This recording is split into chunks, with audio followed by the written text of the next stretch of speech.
Ahojte, vítam vás pri dnešnom videu a v dnešnom videu by som vám chcela predstaviť ďalší balíček, ktorý sa nachádza v mojej zbierke a konkrétne tento balíček Oraculum Vizi, to sú vlastne moje druhé karty a ja už som to aj predtým spomínala, že moje prvé karty boli cigánske karty a s nimi som sa naučila pracovať a chcela som to povýšiť alebo posunúť ešte ďalej, ale mala som neskutočný rešpekt pred tarotovými kartami. Takže som si povedala, že OK, skúsim Oraculum a ja som veľmi spokojná s týmito kartami. Naozaj sú to vlastne druhé karty, ktoré sú so mnou najdlhšie a mám k ním teda vytvorené aj také citové puto. Veľmi dobre sa mi s nimi pracuje a v podstate ja som typ človeka, ktorý veľmi rád číta z obrázkov. Čiže čím farebnejšie alebo čím jasnejšie to tam je ako keby vykreslené, tak tým je moja dušička viacej spokojná. Takže tento balíček pozostáva z 52 kariet a máme tu k tomu aj knižku a je to super, hovorím, ja sa vždy, keď mám nový balíček, snažím prepájať aj s tým, že čo mi tu autor píše a čiže zo začiatku som si to poctivo čítala alebo pozerala tie významy a je to super, lebo máte tú kartu označenú číslom, je tu aj vyobrazená a teda príde mi to naozaj také stručné, jednoduché a už v podstate aj z tej karty naozaj viete veľa vyčítať. Oni sú takéto krásne, len naozaj vidieť, že už majú svoj vek. Má takýto zlatý lem, ale ako hovorím, že je vidieť, že sú proste používané. Ale i napriek tomu, koľko ich môže mať? 10 rokov? Asi. Tak i napriek tomu, že ich mám 10 rokov, tak sú stále krásne, veľmi dobre sa s nimi pracuje a vidíte, tá zlatá farba možno není taká, akože v takom dobrom stave, ako bolo na začiatku, ale tie rohy alebo celkovo tie karty držia svoj tvar, takže ja som s nimi veľmi spokojná a zase vám dám vlastne do popisku stránku, ak by vás tieto karty zaujali, kde sa môžete k ním dopracovať a ak by sa vám teda páčili, tak si ich môžete aj objednať. Ja celkovo vnímam Oracula ako super nástroj, keď začínate s kartami, takže aj pri výbere kariet naozaj navnímajte si to, ako na vás pôsobia a vlastne aj preto som sa rozhodla robiť takéto video, alebo takýto typ videí, kde vlastne ukážem tie karty, pretože aj mne sa ľahšie vyberá, keď vidím, čo je v tom balíčku.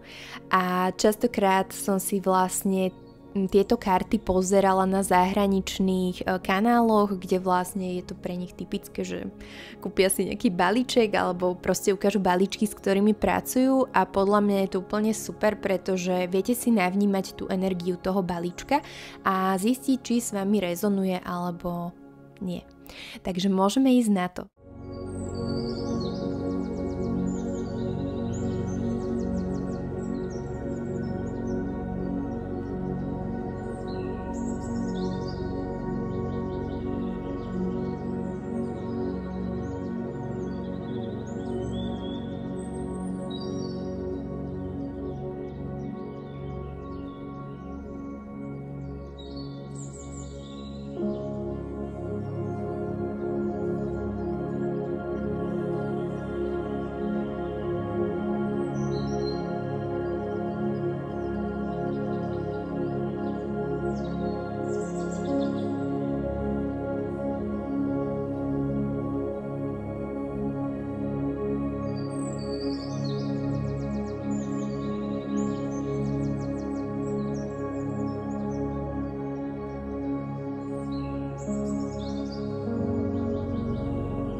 už sme na konci. Na záver vždy dám ešte taký mini výklad. Takže čo potrebujeme počuť, alebo aký odkaz pre nás máte, milé kartičky?